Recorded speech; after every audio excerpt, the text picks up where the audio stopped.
Milwaukee Public Schools has a new leader. Dr. Brenda Cassellius was elected superintendent earlier this year, and she has her hands full of both challenges and opportunities. From the potential loss of federal funding to a lead paint issue at multiple schools, plus the day-to-day operation of a school district with nearly 70,000 students, Dr. Cassellius is busy. We are glad she is taking some time to talk with us here on Connect MKE with an update on Milwaukee Public Schools. Welcome to Connect MKE and to Milwaukee. Thank you, Denise. Happy to be here. Tell us a little bit about what attracted you to the job of MPS superintendent. What did you see as the opportunities that existed for the city, the school district, and the children that you serve? Well, I actually been looking at the job since about 2018, and the board went with internal candidate at that time. So then I went to Boston Public Schools after serving 8 years as State Commissioner of Education in Minnesota. And I've always wanted to make my impact as big as it possibly can be for the most children as possible, particularly poor children and children who are most vulnerable. And so Milwaukee has a lot of those children here, a lot of children who need a lot of support and care, and that is what really brought me to this district. When you came to the district, you're coming to the district in some uncertain times. The previous superintendent and the chief financial officer both resigned over issues about not getting fiscal reports into the state on time. What's the status of that effort now, and what's being done to make sure that there isn't that kind of a significant financial issue in the future? So, as you know, Denise, I started my tenure a little early. I was supposed to start July 1st, but I felt like there was some urgency with not only the issue with our corrective action plan and getting our financial books in order for the state and making sure that we meet those deadlines. But also, as I landed here in Milwaukee, we had an emerging lead crisis on our hands. And I didn't feel like I could sit back and not be part of that leadership of the team. And so we've been handling the lead situation. We've been working through our corrective action plan. We're also planning our budget for the FY26 year. And as you know, also put SROs back in our schools, which was also a very contentious issue. And then another big part of my work in the last 30 days has been to begin to build my team. So I've posted a chief of communications, a chief operations officer, and also we have posted a chief of human resources, and I've been meeting with stakeholders across the city, met with the governor just this week, met with the Milwaukee delegation, trying to build political will to actually tackle all of these problems that the district has, get the district stabilized, and then really start to strategic plan with the community for our next 5 years going forward. So you really have been faced with, as you went through, a litany of emerging issues that require your immediate attention.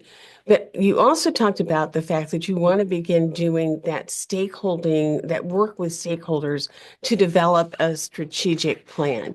Why is that something that's as important as the work that you're doing to address these emerging and immediate needs? Well, one of the things in the governor's operational audit that was very evident was that there was a culture of fear and retaliation within the district, and then also outside the district, a lack of trust and transparency with the district. And so reestablishing that and reestablishing relationships and reestablishing trust is the foundation to moving forward. And that begins the conversation that I have to have with the community about their hopes and dreams for the schools, finding the bright spots that already exist within the schools, and then really taking what's good and making it better and defining that in a strategic direction for the district so that we know where we can put our dollars, our scarce resources, and also really elicit the help of the business community, elicit the help of our civic leaders, the city, the county, and really leverage everybody coming together around our students here in Milwaukee and making sure that they get everything that they need to succeed both in their personal and family lives as well as within school. Having a plan is important so that people understand what we're holding ourselves accountable for, setting expectations for where our focus will be so that we can build coherence within the district and we're all really singing off the same page song sheet and working in concert together rather than just silos of excellence throughout the city. We really want a high quality school in every neighborhood. When we talk about building those pockets of excellence and building on those pockets of excellence, a key thing that you need to do to be able to do that is money. And so you are in the budget season right now. What is the current budget looking like? And are you going to be able to maintain particularly those specialty positions, art, uh, science, music, physical education, those positions that came back into many MPS schools as a result of the 2024 referendum? Yeah, well, we're just so grateful to the residents of Milwaukee for trusting us with their treasure, and really that they have prioritized children. I know it was a slim margin for us to be able to win that referendum, but I'm just immensely grateful that we're not facing major cuts to our programming that keeps kids connected, helps them experience their spark in school and a strong sense of belonging. So yes, we will continue to have music, art, and all of those wonderful things that really enrich the experience for children in our schools. I do want to talk about something that you mentioned a little earlier. I want to go back and talk about the lead paint issue that's happening in Milwaukee. You're now working with the City of Milwaukee Health Department to manage this challenge, this issue in multiple school buildings. Some school buildings have actually had to close while the lead paint remediation takes place. What's the status of that now? Where are you now? Yeah, so we're scheduled to open Fernwood next Wednesday. Teachers will be back on Tuesday, pending, of course, that we get the all clear on Monday from the Milwaukee Health Department. We have really had to relearn and retrain our staff to a level of excellence when you are abating this lead, which means that these schools, basically are at a level of almost a hospital clean. And so that is a lot of extra training that had to happen for our teams, and we had to bring in special contractors for the lead abatement and painters, et cetera. And so, pulling that all together just took a little bit of time. Remember, I've only been here, about 30 days, 1 month. And so we've had some leadership changes as well within the department. And so we had to build back capacity. And I really want to thank our mayor for all of the work that he's done to help us get the right personnel here in place to deal with this lead action work, as well as the commissioner, who has also been terrifically supportive in helping us arrange the kind of partnerships that we need, like, for instance, with children's, so that we can get the testing and surveillance of our students and make sure that we know which schools to go to next so that we can make sure that our kids are safe. At this point in time, do you know the extent of the lead issue in all MPS school buildings? There are 125 buildings that were built in the district before lead-based paint was banned. What do the rest of the schools look like as it relates to lead paint? Well, we have several schools, dozens of schools that were built before 1978. And so we are going to diligently work in each of those schools to ensure that they're ready to open this fall. We have big summer cleaning that we have planned, and also painting and abatement if necessary at those schools, so that we have the least amount of disruption to our students' learning this fall. There may be a handful of schools that maybe are schools that don't have children in them that are under the age of 6 that we'll still need to get to this fall. But yeah, we're going to be, you'll see some huge investments from Milwaukee Public Schools going into our facilities department to be able to manage this crisis in front of us. And you feel like you've got a good handle on things moving forward at this point? I feel like we're getting a good handle on that. So we will be releasing our plan next week. It's with the Department of Health right now. We feel like it's in pretty good shape right now. I feel pretty confident about that. Then we'll do another town hall and walk the board through the plan so that everybody is clear. It's very transparent. Here are our steps. Here's what we're going to be doing. Here's the plan. We'll be following the plan. So I feel much more confident than I did a month ago and even 2 weeks ago.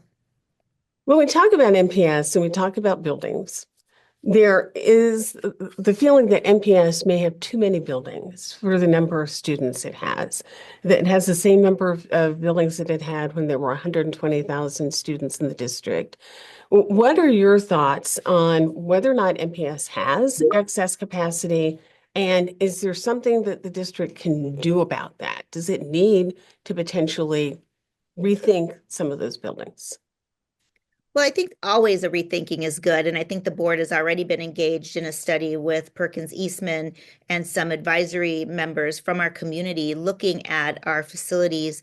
And so that work is ongoing right now. I really would be interested to look at where's our academic plan. And so fortunately, the governor is not only doing an operational plan, but also doing an academic plan and audit. And so when I get those recommendations back, and it gives me an eye on where we are academically, that will give me a greater sense of equity and quality across our neighborhoods and across our schools in each region of Milwaukee, which is critical for me then to make decisions about which programs are succeeding and excelling and which ones might need an extra boost, so to speak. And some of that may mean some grade reconfigurations or some shifting of programs, additional International Baccalaureate primary years programs, or potentially some additional Montessori programs. And so it's like, what's it going to take to kind of compete in this highly competitive environment where we have vouchers and charters and a high choice environment? And how do we create high quality schools in every neighborhood so that we become parents' first choice? When you take a look at that, and you laid out a really great roadmap about how you're dealing with the immediate needs and the idea of a strategic plan that engages and involves the community moving forward. What do you see? Where do you see areas where MPS has the greatest chance to make improvement? Well, we have 13 grade configurations, and I think that makes it really hard to focus on academics. And so we need to take a strong focus on academics, particularly in the early grades. We need strong early childhood programs that are high quality. As you know, we lost our Head Start program, which is, really unfortunate. And so we've got to crank up our quality in our early childhood programs, particularly around literacy and Act 20. So that will be a strong focus. I think also because we already have children in the pipeline who are not reading on grade level, quite a number of them. I think it's going to be important that we do something within the junior high school grades. So looking at our 6th, 7th, and 8th graders, our 9th graders, the early adolescents for catch up. And so we've got to build not only some catch up, but also rigor so that then they can handle the high school programs. And so what I've already seen within our high schools is that these are really large buildings, and many of them still have some of our old labs and tech labs in them.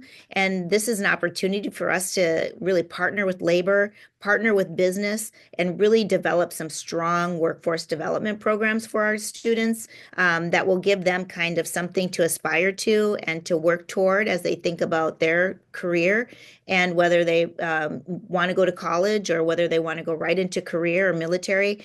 So it's really putting together those programs at each of those grade spans to make sure that students get what they need.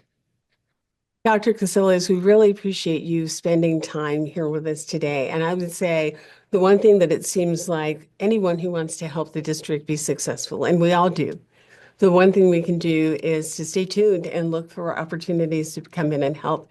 Thank you again for being with us. We really appreciate it. Oh, thank you so much, Denise. We're right back.